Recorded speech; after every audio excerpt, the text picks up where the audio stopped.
वजारत खजाना ने सरकारी मलकियती इदारों की गुज़िश्ता माली साल 2023-24 की रिपोर्ट जारी कर दी है। गुज़िश्ता माली साल सरकारी मलकियती इदारों ने 851 अरब 37 करोड़ रुपए का नुकसान किया। इस बारे में जानते हैं डॉन न्यूज के नुमाइंदे ताहिर शिरानी से। ताहिर, क्या तफसीलात हैं? जी, वजारत खजाना की जानिब से गुज़िश्ता माली साल की जो सरकारी मलकियती इदारों से मुतालिक रिपोर्ट है वो जारी कर दी गई है, जिसके मुताबिक गुज़श्ता एक माली साल के दौरान सरकारी मलकियती इदारों ने 851 अरब 37 करोड़ रुपए का नुकसान किया।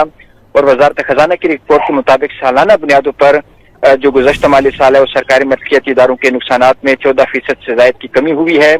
और सरकारी मलकियती इदारों को मजमूई जो नुकसान है ज्यादातर गुज़श्ता 10 साल के दौरान है वो 5,748 अरब रुपए पर पहुंच चुका है।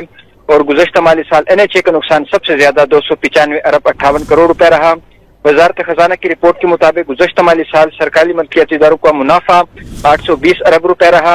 और सालाना बुनियादों पर सरकारी मलकियती इदारों के मुनाफे में 14.61% का इजाफा हुआ। और वजारत खजाना की रिपोर्ट में ये कहा गया है कि क्योंकि जो मुनाफा है उसको शामिल करके जो सरकारी मलकियती इदारों का नेट यानी जो खालिस नुकसान है वो 31 अरब रुपए बनता है। जी।